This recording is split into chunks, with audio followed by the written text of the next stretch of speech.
Smart Listener, mari dukung pertumbuhan ekonomi syariah Indonesia untuk kemajuan dan kesejahteraan bersama.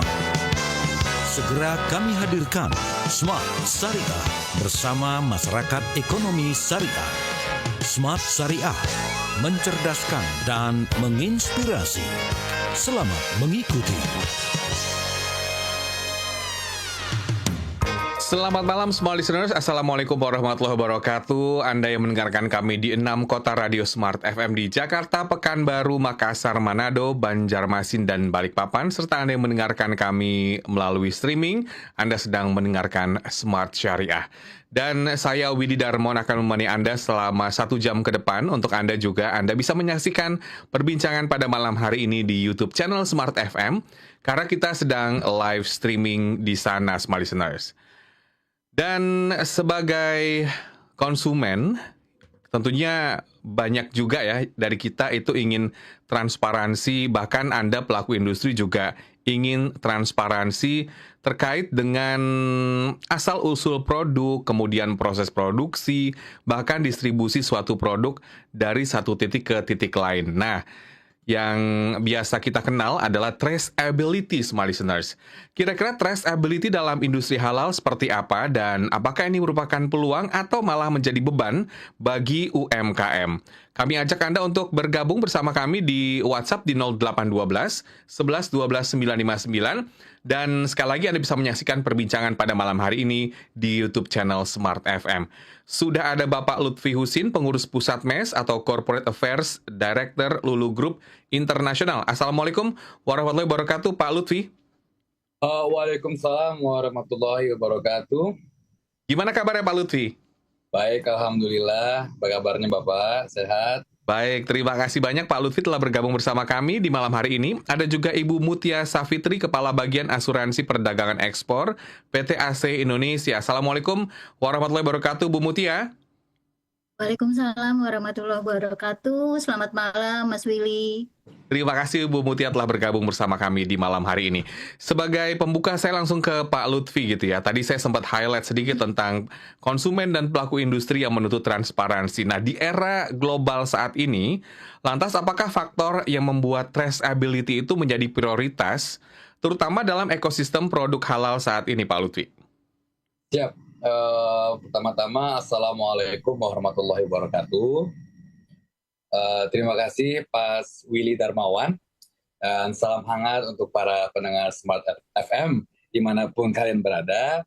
Sekali lagi perkenalkan, saya Lutfi Husin, saya dari pengurus pusat MES sekaligus Corporate Affairs Director dari Lulu Group Internasional. Merasa sangat senang bisa hadir malam ini membahas topik yang sangat relevan ya di zaman sekarang, yaitu traceability dalam industri halal.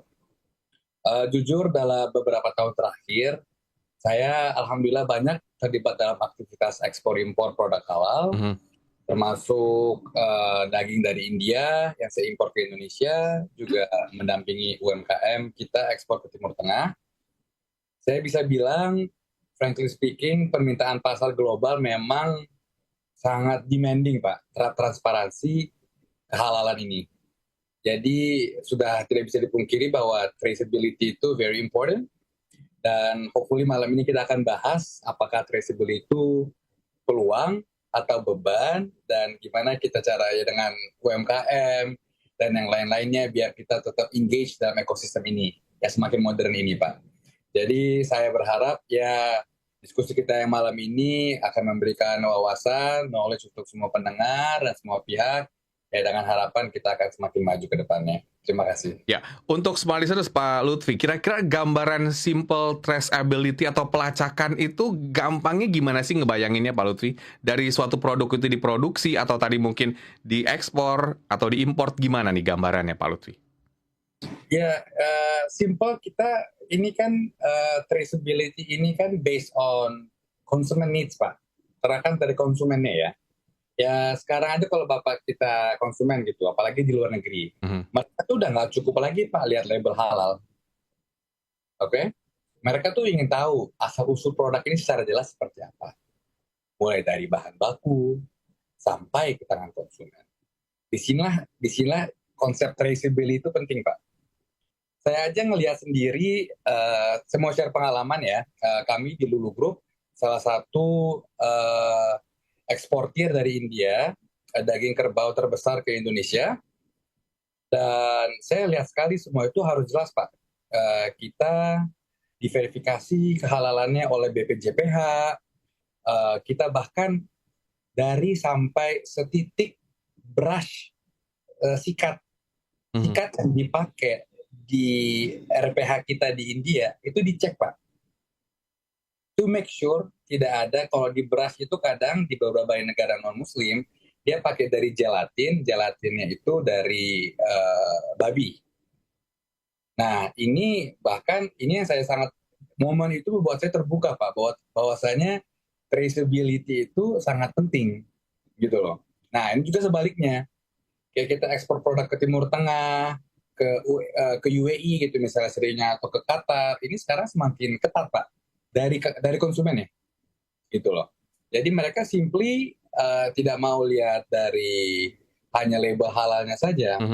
Mereka akan cek nanti ini raw materialnya dari mana, itu harus jelas. Lalu mereka pengen cek ini sanitasi di sana seperti apa. Dan bagaimana di traceability ini juga mereka memerlukan sertifikat pendukung, Pak. Apakah produsen tersebut memiliki ISO? Apakah memenuhi kebutuhan pasar lokal? Apakah ini sanitasinya terpenuhi? Jadi banyak aspek-aspek ini sebenarnya udah jadi kewajiban jadinya sekarang, Pak. Karena demand dari konsumen. Baik, berarti sebagai produsen kita harus terbuka ya Pak Lutfi. Nanti kita akan lanjutkan lagi untuk Anda semua. Silakan bergabung bersama kami di YouTube channel karena kami sedang live streaming. Kita jeda iklan terlebih dahulu, tetaplah bersama kami. Kami segera kembali. Tetaplah menyimak Smart Syariah bersama Masyarakat Ekonomi Syariah.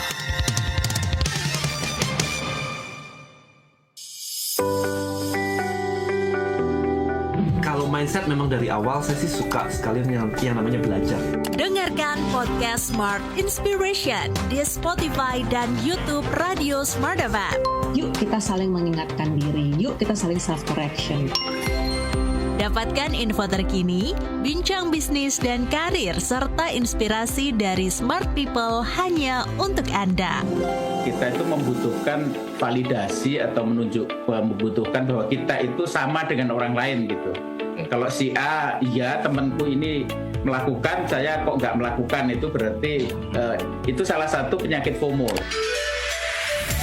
Podcast Smart Inspiration di Spotify dan YouTube channel Radio Smart FM.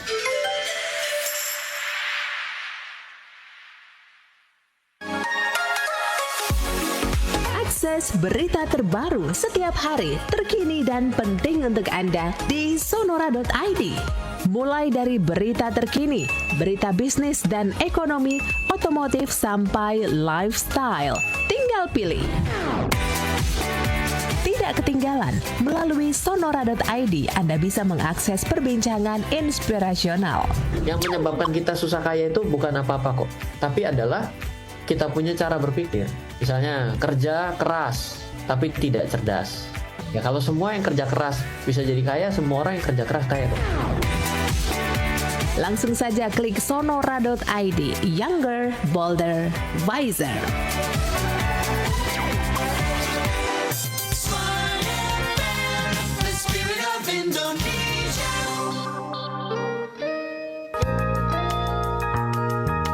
Kembali Anda ikuti program Smart Syariah bersama Masyarakat Ekonomi Syariah.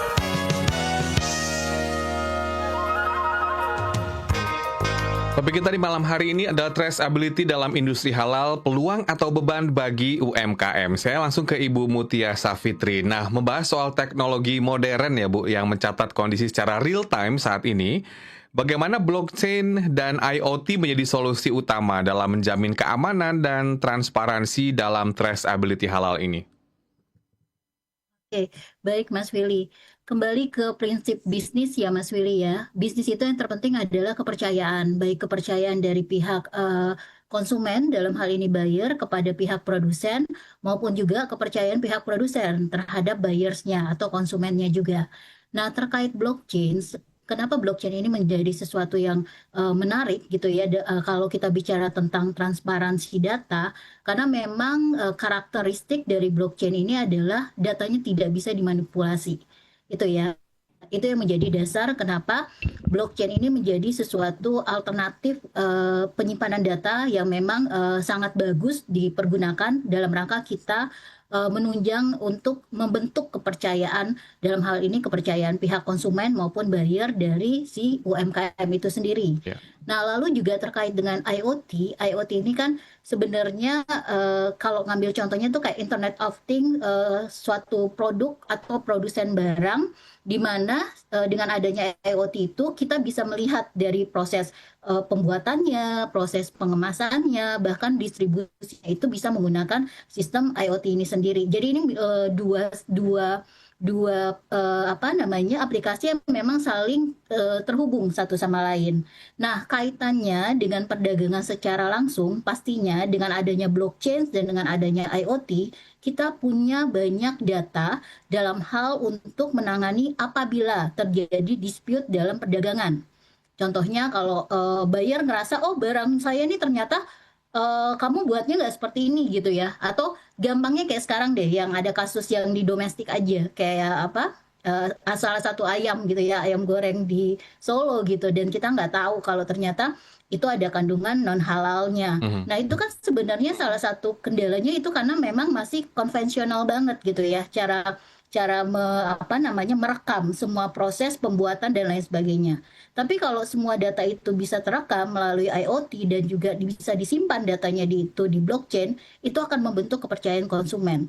Nah, jadi memang itu kalau kita bicaranya dari segi UMKM yang domestik. Apalagi kita bicara buyer internasional yang otomatis juga kepercayaannya itu lebih susah untuk dibentuk. Karena apa? Karena ini adalah cross border di mana kita nggak saling kenal satu sama lain antara produser maupun juga konsumen. Ya. Seperti itu, Mas. Nah, kalau bahas soal akses data lapangan yang kini sudah terbuka gitu ya bagi banyak pihak. Lalu bagaimana mekanisme teknis pencatatan data dari hulu hingga distribusi menggunakan blockchain dan IoT ini, Bu Mutia? Oke, yang paling gampang mungkin menggunakan kode ya, atau QR ya. Kalau yang saat ini kita bicaranya QR code gitu dari suatu produk itu. Nah, dari produk itu bisa di-scan tuh, bagaimana proses produksinya, bagaimana pengemasannya, semuanya bisa terekam. Dan si konsumen ataupun buyer bisa mengecek dengan men-scan data QR code itu sendiri. Itu yang paling simpel dan umumnya bisa diaplikasi oleh teman-teman di UMKM. Tapi pastinya QR code ini juga nggak bisa sembarangan juga gitu ya. Pastinya dia harus terhubung juga dengan IoT-nya itu sendiri, maupun juga data tersebut juga harus disimpan di blockchain gitu. Oke. Sebetulnya sudah banyak kemudahan, tinggal mau pelaku dari usaha ini menjalankan atau tidak, karena kaitannya juga dengan nilai ekonomi juga ya di sini, sehingga masyarakat lebih percaya dengan produk yang mereka konsumsi. Nah, kembali ke Pak Lutfi, tentang traceability yang berpotensi juga memperkuat integritas rantai halal. Bagaimana ini juga bisa meningkatkan efisiensi kerja regulator dan memperkuat kredibilitas logistik halal, Pak? Oh, oke, Bapak. Jadi memang dengan adanya traceability, proses audit itu bisa dilakukan secara cepat dan efisien. Ya, dulu kita tahu audit di lapangan itu sangat membutuhkan waktu yang sangat lama, dicek dengan manual, ini sangat tidak efisien lah Pak di zaman sekarang. Sekarang dengan ekosistem yang ada, kita bisa merekam proses dari hulu sampai hilir, dengan regulator juga, dengan seperti BPJPH, bisa langsung memverifikasi data tanpa harus turun ke lapangan setiap saat. Oke. Ini sangat membantu sekali Pak, karena kami yang seperti Pak Wasi bilang tadi, mendampingi ekspor produk makanan ke Middle East, kita diminta dokumentasi, ya kita tinggal login data dan sistem. Jadi lagi repot mengumpulkan dokumen fisik satu persatu Pak. Dan dalam konteks logistik halal juga ini sangat krusial. Misalnya seperti yang saya bilang tadi dalam rantai cold chain, di daging kerbau yang saya impor dari India, traceability ini krusial sekali Pak, karena to make sure tidak ada kontaminasi silang, data suhu, waktu transit, distribusinya yang dilacak sampai ke Jakarta, Tanjung Priuk. Jadi di sini dilihat nanti kredibilitas logistik halal di Indonesia seperti apa. Dan ini kan juga nanti meningkatkan kepercayaan mitra dari luar negeri, Pak. Jadi kita prove our work dengan efisiensi logistik tadi, kita juga martabat kita di industri halal juga meningkat nantinya, Pak. Gitu, Pak. Oke, kaitannya juga dengan martabat kita juga meningkat gitu ya Pak Lutfi ya? Ya, Pak. Oke, Bu Muti ada yang ditambahkan? Mungkin saya melihat dari sisi mitigasi risiko ya, karena memang saya sendiri berkecimpung di industri asuransi. Dengan adanya blockchain ini sendiri dan kaitannya dengan traceability, itu ada hubungannya pada saat terjadi dispute di pengiriman barang. Contohnya, misalnya kalau si eksportir ataupun juga pelaku bisnis menggunakan layanan asuransi kargo. Nah, pada saat dengan adanya traceability ini, dengan adanya blockchain ini bisa menjadi bukti ataupun evidence pada saat terjadi sesuatu terhadap produk yang dia kirim tersebut. Sehingga yang seperti tadi di awal saya bilang, sengketa dagang nantinya di kemudian hari itu bisa diminimalisir. Dan apabila nanti kalau ternyata barangnya itu rusak di dalam perjalanan dan evidence itu bisa kita dapat melalui traceability itu sendiri, itu juga pastinya juga akan menjaga keberlangsungan bisnis dari si eksportir itu, karena kan nanti dia bisa melakukan klaim kepada pihak asuransi sehingga cash flow perusahaannya tetap bisa terjaga seperti itu. Nah, kalau kami sendiri juga sistem blockchain ataupun juga IoT ini juga kita pergunakan. Kebetulan kami di asuransi ACI ini memang tergabung di Aman Union. Aman Union ini adalah asosiasi asuransi ekspor negara OKI atau negara Islam. Ada satu sistem di mana semua data-data buyers maupun data-data perusahaan di negara OKI itu disimpan di dalam satu data. Nah, ini adalah salah satu bentuk contoh blockchain yang luar biasa menurut kami, karena ini juga bisa membantu para pelaku bisnis Indonesia untuk bisa mengetahui siapa sih yang jadi buyersnya mereka atau siapa sih yang jadi partnersnya mereka. Dan itu sistem itu sudah dibentuk, namanya OBIC. OIC Business Intelligence Center, dan itu bisa dipergunakan oleh pelaku bisnis di Indonesia khususnya karena kita bagian dari negara OKI. Bisa mengurangi banyak resiko yang tadi disampaikan ya Bu Mutia. Salah satu kegunaannya. Betul, pastinya. Betul, pastinya kita juga bisa mengetahui siapa yang menjadi partner kita, dalam hal ini buyers gitu ya. Dan juga buyers juga bisa mengetahui asal dari produk tersebut gitu. Jadi memang sistem ini benar-benar berguna dalam memitigasi resiko perdagangan, khususnya mengantisipasi adanya gagal bayar dari pihak buyer kepada pihak eksportir. Ya, resiko-resikonya apa saja? Seperti tadi contohnya gagal bayar gitu ya. Ada resiko lain mungkin Bu Mutia? Oke, kalau risiko gagal bayar kita bisa melihat dari data-data tadi ya, mengenai kredibilitas si buyers melalui data yang sistem terintegrasi itu atau yang disebut OBIC tadi. Lalu juga ada risiko yang tadi seperti saya bilang dalam perjalanan pada saat barang dikirim, lalu mungkin kapalnya tenggelam atau barang itu lama di pelabuhan, itu bisa di-trace sebenarnya dengan adanya IoT maupun juga blockchain itu sendiri, karena semua data akan terekam dan itu tidak bisa dimanipulasi oleh siapapun. Baik, kembali ke Pak Lutfi tentang contoh-contoh produk yang sebetulnya memang bisa dikatakan ya ini wajib menggunakan traceability ini, atau hanya produk-produk makanan atau produk lain nih Pak Lutfi? Pak, kalau bisa semua produk di traceability, Pak. Tidak hanya produk makanan saja. Saya bisa share mungkin sedikit pengalaman ya. Again, yang maksudnya ini non produk makanan, Pak. Kami ada development dengan UMKM. Saya akan tidak sebut nama suppliernya. Eksportir briket, Pak. Briket. Ya. Memang demand di Middle East sangat banyak. Kami pun ada marketnya di retail kami. Niat kami ingin membantu UMKM agar bisa mengekspor barangnya ke Middle East. Usut punya usut, ternyata si UMKM tersebut tidak produksi sendiri, Pak. Dia memaklunkan produk tersebut ke tempat lain. Tempat lainnya bermasalah, berantakan supply chain-nya semua, Pak. Saya dikejar sama buyer saya di Qatar, di Kuwait, karena supply chain-nya bermasalah. Karena ini harusnya dengan sistem yang kita bahas nih, kalau ini semua bisa di-trace, ini nggak akan terjadi, Pak. Oke. Gitu. Jadi, kita juga akhirnya tahu setelah mengusut, investigasi dan lain-lainnya, kalau semuanya sudah by system, traceability, compiled di blockchain, dengan IoT, proven data, dan lain-lainnya, saya nggak perlu pusing. Hal-hal kayak gini nggak akan terjadi Pak ke depannya. Mempermudah ya. Tadi dikatakan produknya adalah briket ya. Artinya banyak kemungkinan produk-produk yang memang sebetulnya wajib menggunakan traceability ini karena untuk kemudahan ke depannya. Betul Bapak. Karena data is key Pak. Data itu penting sekali Pak. Oke, makanan, kemudian briket. Ada lagi produk yang mungkin supaya smart listeners juga dapat gambaran gitu bahwa para pelaku UKM juga perlu memanfaatkan sistem ini gitu ya Pak. Apa saja contohnya produknya Pak? Oh Pak, semua produk Pak. Semua ya? Confectionery, Bapak pengen fashion juga bisa gitu ya? Fashion, semua itu wajib di traceability Pak, wajib di input datanya. Dan kembali lagi, saya juga berharap ya kita sama-sama di sini kita bina lah para UMKM bahwa teknologi traceability ini tidak serumit yang dibayangkan. Itu yang kita perlu rubah konsep itu Pak.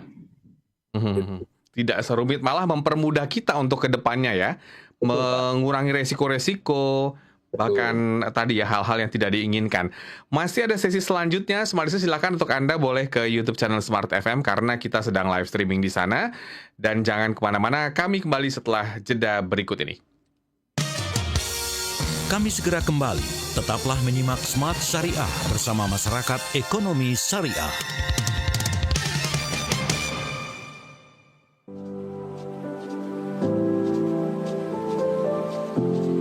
Kolaborasi terbaru dari Smart FM. Tingkatkan kualitas karakter dan karir Anda dalam program Smart Character and Career bersama Harmony Esra dan tim Power Character Vivit F. Argarini dan Mia Marin. Setiap hari Selasa jam 8 malam waktu Indonesia Barat atau 9 malam waktu Indonesia Tengah. Smart FM, part of KG Radio Network.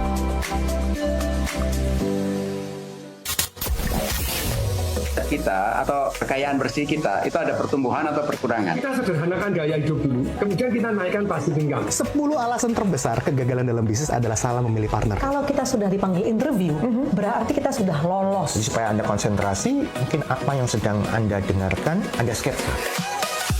Halo semua listeners dan para leader.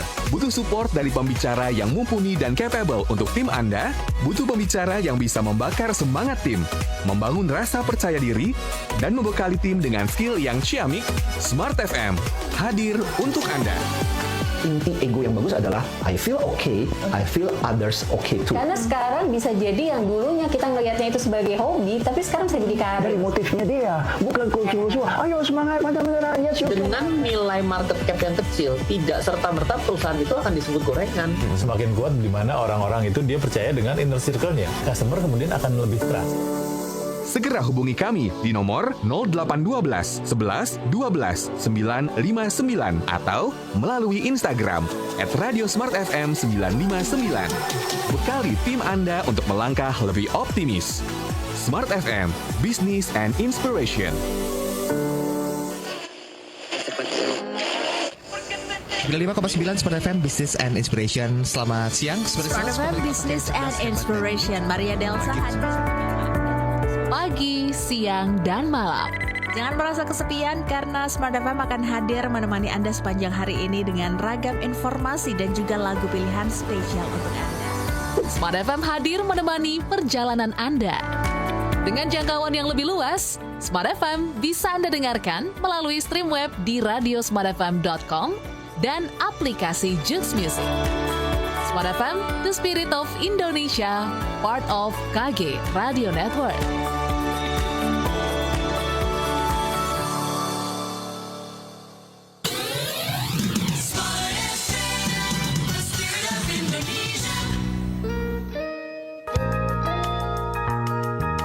Kembali Anda ikuti program Smart Syariah bersama Masyarakat Ekonomi Syariah.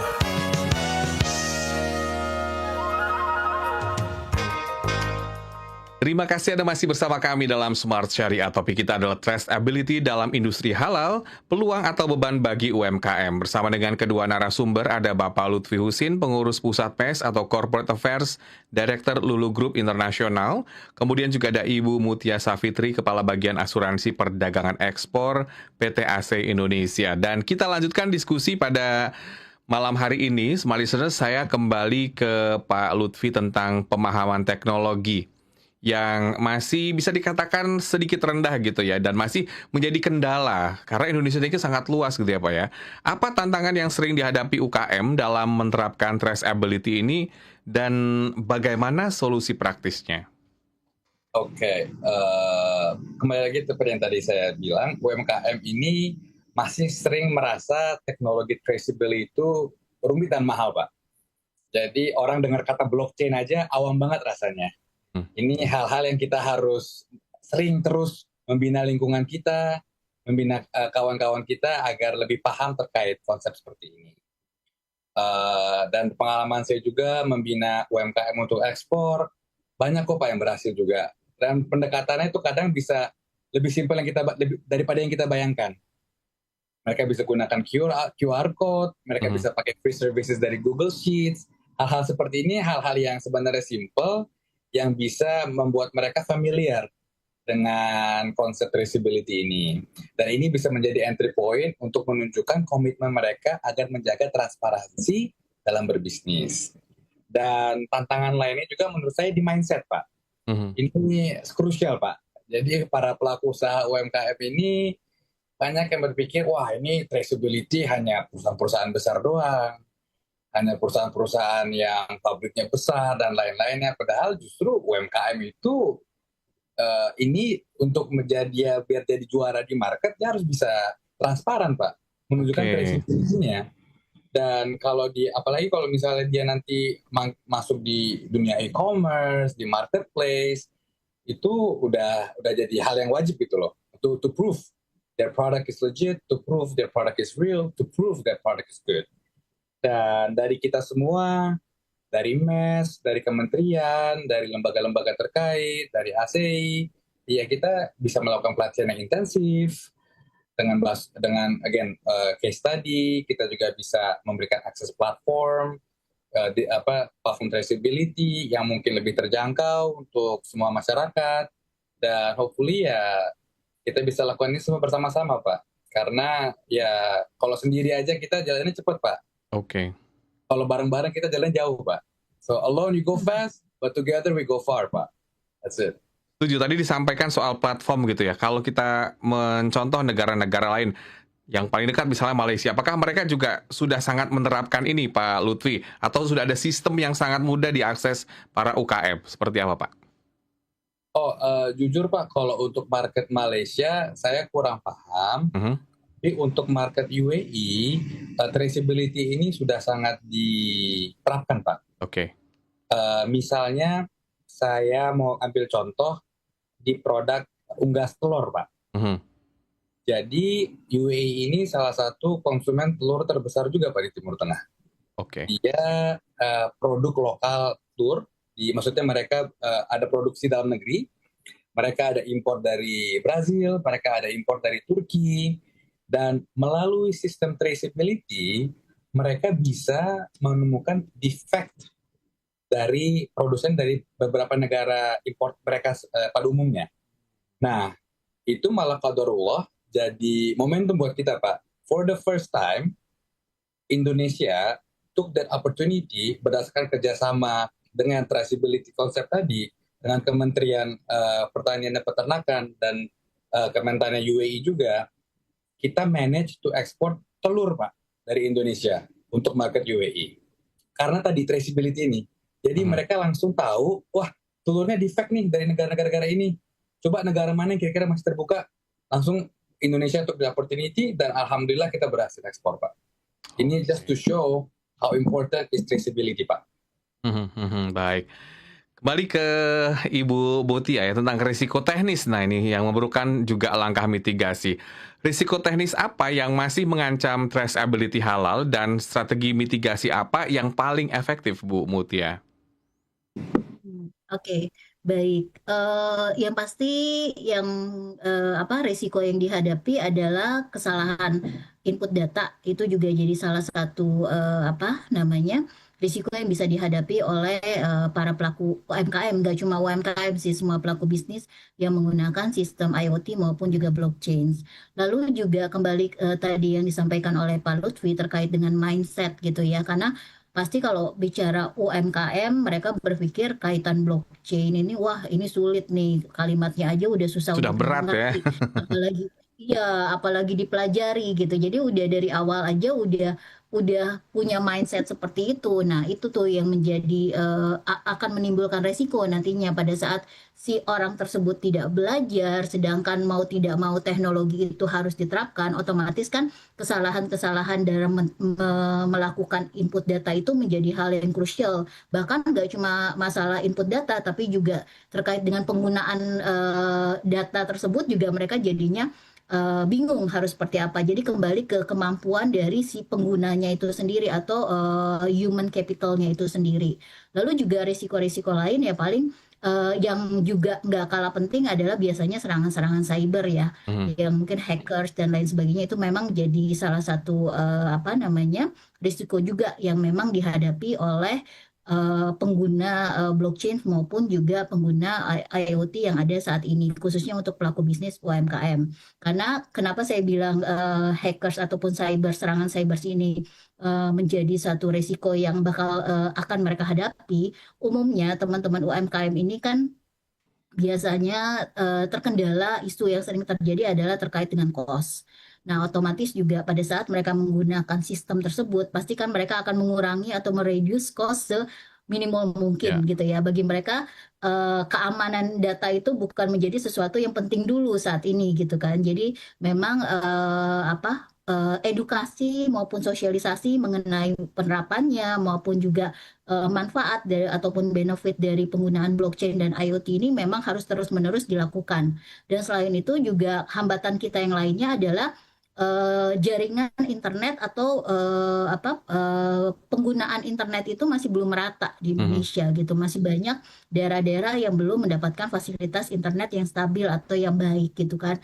Nah, jadi itu menjadi salah satu problem ataupun juga risiko yang akan terjadi kalau memang dalam hal ini kita semua ingin memajukan perdagangan melalui traceability dalam hal blockchain maupun IoT. Ya, tadi dikatakan soal kesalahan input data. Ini contoh-contohnya seperti apa yang biasanya UKM itu sering melakukan kesalahan tersebut tanpa sengaja, Bu? Oke, mungkin kita nggak bicara blockchain dulu ya, kita nggak bicara data yang dalam kaitannya dari penerapan hulu ke hilir gitu ya. Kita bicara pada saat mereka yang lebih simpel aja analoginya. Kita bicara mereka pada saat mereka melakukan onboard ke dalam sistem e-commerce. Nah, saya waktu itu juga saat ini juga sedang berkolaborasi dengan salah satu e-commerce global gitu ya, dan saya mendapatkan beberapa input dari teman-teman e-commerce itu adalah orang Indonesia khususnya UMKM itu kalau dikasih akun itu nggak pernah aktif. Oke. Gitu. Jadi pada saat kita telusuri kenapa sih ini nggak aktif gitu kan? Alasan mereka adalah susah gunainnya, susah upload produknya, susah untuk memasukkan informasi atau spesifikasinya. Nah, pada saat kalau saya lihat sebenarnya bukan sistemnya yang susah, tapi mereka pada saat satu kali sudah melakukan input dan ternyata gagal gitu ya, itu udah males untuk ngelakuin lagi. Jadi kembali ke karakter dan juga mindset dari pelaku UMKM itu sendiri. Tapi itu tidak mengenerate semua pelaku UMKM ya. Banyak juga pelaku UMKM yang memanfaatkan fasilitas digital dengan baik dan buktinya mereka bisa sukses gitu kan. Tapi masih kecil sekali persentasenya dibandingkan teman-teman yang UMKM yang memang menggunakan fasilitas digital ini. Kita nggak bicara data yang tersimpan. Sebenarnya e-commerce itu kan juga salah satu dari blockchain juga kan, semua data itu masuk ke dalam sistemnya mereka. Nah, untuk itu aja mereka untuk upload produk setiap hari, untuk naikin produknya gitu ya. Kalau kita di e-commerce itu kan kalau kita nggak berbayar biasanya kita harus aktif tuh upload produk terus biar barang kita itu di atas gitu ya. Pada saat dia SOE-nya tuh Search Engine Operation-nya itu bisa terlihatnya di atas gitu. Nah, itu aja mereka sudah tidak mau melakukannya karena mereka menganggap itu masih sesuatu yang ribet. Jadi kalau saya ngelihatnya lebih ke mindset dan faktor kebiasaan aja sih.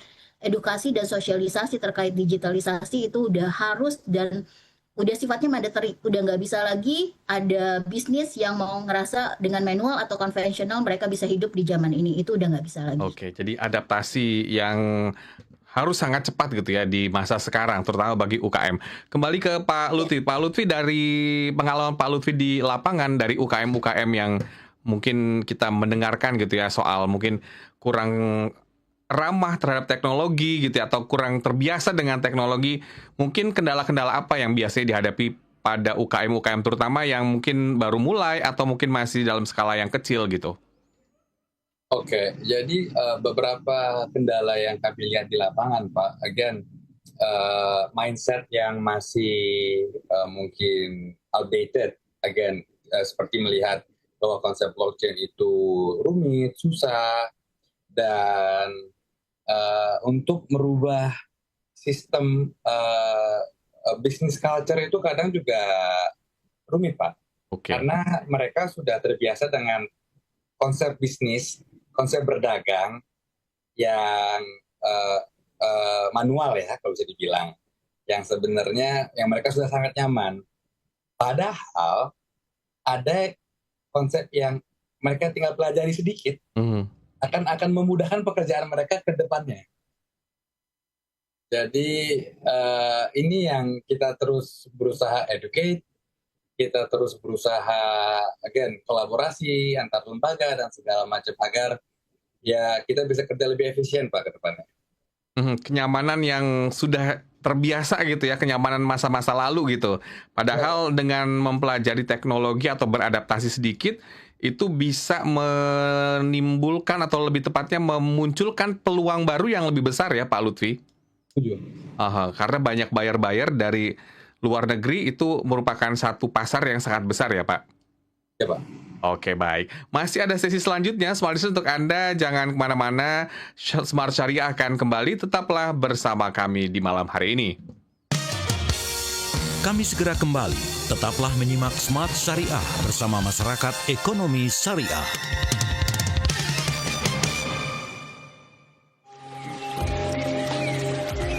Suara alam, suara kita. Smart Listener, mari berperan dalam pelestarian alam melalui program adopsi mangrove bersama Smart FM dan Radio Sonora. Cukup dengan donasi Rp100.000, Anda sudah mengadopsi satu pohon mangrove dan turut berkontribusi menjaga kelestarian pantai dan ekosistem laut kita. Tidak hanya itu, Anda juga mendapatkan merchandise eksklusif sebagai bentuk apresiasi dari kami. Untuk informasi lebih lanjut, kunjungi laman radiosmartfm.com, pilih bagian event, dan klik artikel Lestari Mangrove yang berada paling atas. Mari berdonasi. Bersama kita bisa menjaga alam untuk masa depan yang lebih baik. Lestari Mangrove, suara alam, suara kita.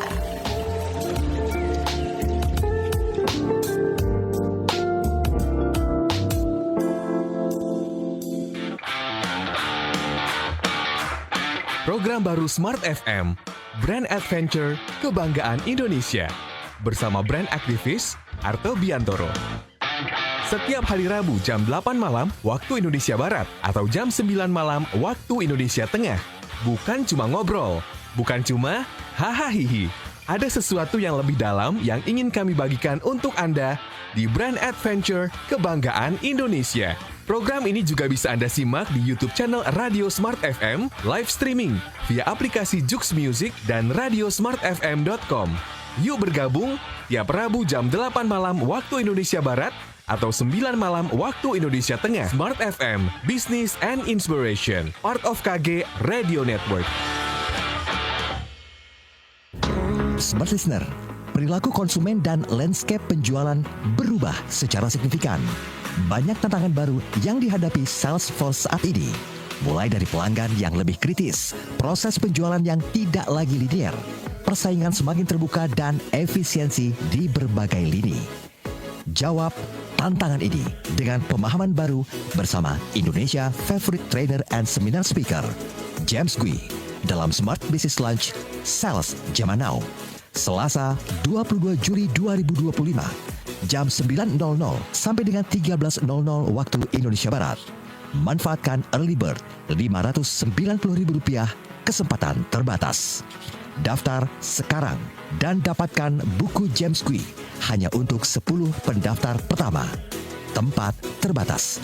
Hubungi Smart FM di 0812 11 12 959, 0812 11 12 959 sekarang juga.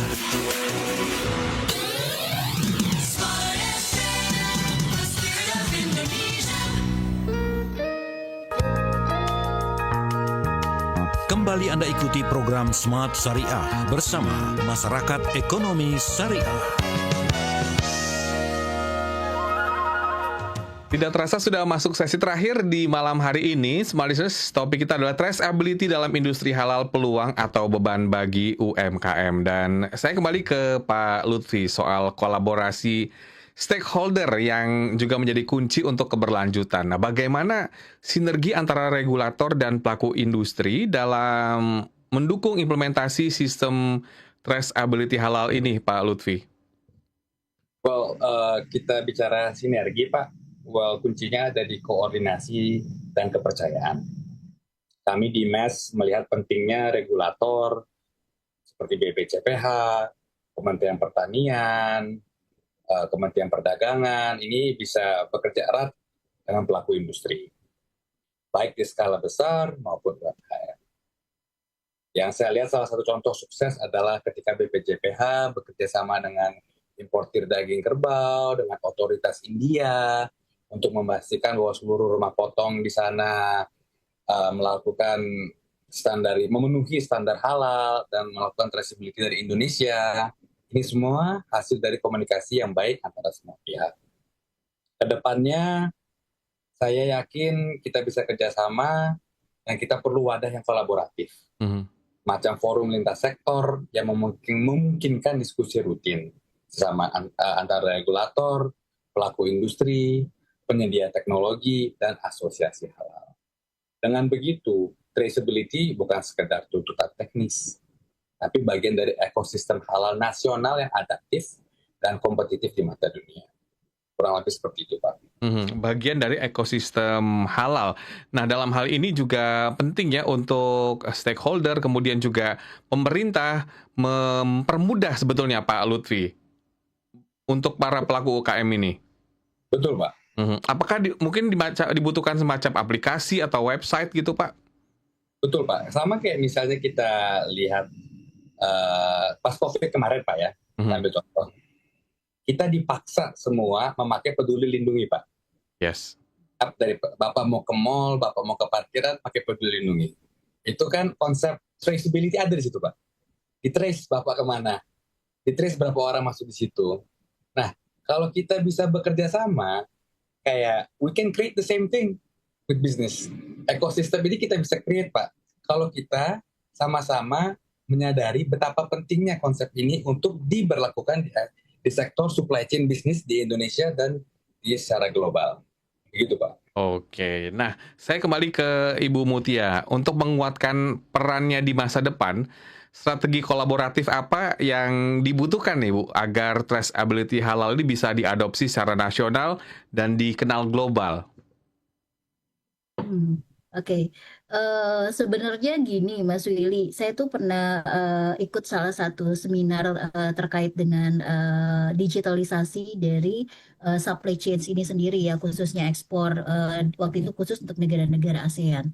Mirisnya sebenarnya terkait dengan supply chains yang terintegrasi dengan digitalisasi itu sudah dilakukan oleh beberapa negara ASEAN seperti Thailand dan juga Vietnam. Mereka bahkan kalau kita bicara traceability-nya itu mereka bisa digitalisasi itu terhubung untuk Certificate of Origin atau surat keterangan asal. Nah, sedangkan di kita itu masih belum terhubung antara satu negara dengan negara yang lain. Jadi sistemnya itu tetap masih manual. Kita masih mengeluarkan SKA secara soft copy, baru nanti mengirimkan ke pihak buyer. Nah, sedangkan Thailand, Vietnam gitu, itu sudah bisa terintegrasi dengan beberapa negara buyer atau bahkan mungkin sudah melebihi kita untuk sistem integrasi. Nah, itu kita berharap sih itu bisa dilakukan ya, khususnya kalau bicara ekspor pastinya kaitannya dengan surat-surat atau dokumentasi ekspor. Nah, dari surat keterangan asal lah, mungkin kita bisa memulai dari sana dulu. Lalu pastinya kalau kita bicara tentang sistem dalam dokumentasi ekspor, ini nggak lepas dari regulator. Yeah. Kita sih masih berharap regulator ini bisa mengambil peran penting ya dalam hal ini, khususnya untuk mendigitalisasikan semua dokumen-dokumen perdagangan. Sehingga kalau bicara cross border atau bicara ekspor, satu negara dengan negara lain itu sudah bisa dihubungkan dengan sistem atau digitalisasi, baik itu pengiriman data-datanya maupun original dokumennya maupun juga sertifikasi yang mendukung dari produk tersebut. Nah, kita berharap itu bisa dilakukan oleh pihak regulator. Lalu juga pastinya pelaku bisnis juga dalam hal ini juga bisa beradaptasi tadi gitu dengan sistem digitalisasi. Jangan sampai sistemnya udah ada tapi nggak bisa digunain oleh pelaku bisnis, khususnya untuk teman-teman UMKM. Selain itu juga harus ada kolaborasi dengan badan sertifikasi halal, karena kita bicara produk halal, sertifikasi halal di negara-negara buyers gitu kan. Misalnya negara-negara OKI yang memang demand dari produk halalnya itu tinggi gitu kan. Lalu juga untuk negara-negara Uni Eropa gitu. Jangan salah, Uni Eropa ataupun negara-negara Amerika gitu ya, saat ini juga mereka sudah aware gitu dengan produk-produk halal. Jadi memang akan lebih bagus kita bisa menjalin banyak kerjasama dengan badan sertifikasi halal yang ada di beberapa negara. Good news-nya memang tahun lalu banyak sekali kolaborasi yang dilakukan oleh Indonesia dengan beberapa negara, khususnya untuk menyamakan atau menstandarisasi sertifikasi halal Indonesia dengan sertifikasi halal di beberapa negara. Mudah-mudahan ini bisa diaksep di semua negara ya, nggak cuma mungkin negara ASEAN aja kalau untuk sertifikasi halal. Nah, selain itu juga pastinya dari perangkat digitalnya ini nih, dari perangkat kalau bicara ini Kementerian Kominfo ya tandanya ya, yang memang bisa memberikan layanan atau fasilitas digitalisasi itu sudah sampai merata ke semua pelosok, dan juga jangan sampai fasilitas sudah ada tidak dibarengi dengan sosialisasi dan edukasi. Nah, itu penting sekali. Jadi memang stakeholder yang harus berperan dan akan berperan banyak di dalam ekosistem ini adalah pihak-pihak tadi, Mas Willy. Oke, harapannya Bu Mutia ke depannya seperti apa? Mungkin kepada pelaku UKM juga silakan. Oke, kalau UMKM pastinya harapan kami gitu ya, yang pertama adalah melek digital. Harus paham kalau digitalisasi ini sifatnya adalah mandatory, jadi memang wajib bagi UMKM itu melek digital. Karena memang dengan adanya digitalisasi ini jauh lebih efektif dan efisien. Lalu yang kedua, karena kami dari industri asuransi, pastinya juga harus melek asuransi gitu ya. Iya, jangan sampai insurance mindednya nggak kebentuk gitu, atau literasi asuransinya nggak kebentuk, karena sekarang kan kita tahu sekali gitu ya, kalau bicara ekspor pasar global ini sekarang unpredictable, sangat unpredictable. Bahkan US aja, negara yang kelas A pun sekarang jadi high risk gitu pada saat ada penggantian leader atau pemimpin di negara tersebut. Bahkan juga di beberapa negara Middle East juga sekarang kondisinya juga nggak ada apa-apa, tiba-tiba terjadi perang gitu ya. Benar-benar unpredictable ini adalah menjadikan suatu keharusan bagi para pelaku bisnis, khususnya eksporter UMKM, untuk udah sadar deh dengan asuransi. Karena dengan adanya backup insurance pastinya transaksi mereka atau bisnis mereka tetap bisa terjaga gitu ya. Walaupun kalau kita kan nggak bisa bilang kalau situasi kayak gini kita stop bisnis, nggak akan ada kayak gitu. Bisnis as usual gitu, harus tetap berjalan terus seperti itu, Mas. Kami berharap teman-teman UMKM sudah paham dengan dua hal tersebut. Melek teknologi dan juga terbuka terhadap asuransi atau melek terhadap asuransi. Pak Lutfi, sebagai closing statement, harapannya yang ingin disampaikan kepada Smart Listener, silakan. Alhamdulillah, diskusi malam ini menunjukkan satu hal, bahwa traceability bukan sekedar soal teknologi, tapi tentang membangun trust. Trust konsumen dari mitra internasional dan dari regulator. Bagi UMKM maupun UKM, ini justru bukan beban. ini peluang untuk naik kelas. Dan kita semua, baik pemerintah, organisasi, asosiasi, pelaku industri, semua punya peran untuk menjembatani proses transformasi ini. Saya yakin dengan kolaborasi dan semangat gotong royong, Indonesia bisa jadi pemain utama dalam industri halal global yang transparan, efisien, dan berdaya saing tinggi. Terima kasih sekali lagi atas kesempatan ini dan juga atensinya. Wassalamualaikum warahmatullahi wabarakatuh. Baik, untuk Anda para UKM, ini merupakan peluang untuk Anda naik kelas ya dengan memanfaatkan traceability ini. Terima kasih banyak Pak Lutfi atas waktunya. Terima kasih banyak Ibu Mutia atas sharingnya di malam hari ini. Smart Listeners, untuk Anda semua yang terlewatkan perbincangan Smart Syariah pada malam hari ini, jangan khawatir, karena video ini tersimpan rapi di YouTube channel Smart FM. Sekali lagi terima kasih kepada dua narasumber dan Smart Listeners, demikian Smart Syariah. Semoga bermanfaat. Akhirnya saya Willy Darmawan mengucapkan terima kasih. Wassalamualaikum warahmatullahi wabarakatuh. Sampai jumpa. Anda baru saja menyimak program Smart Syariah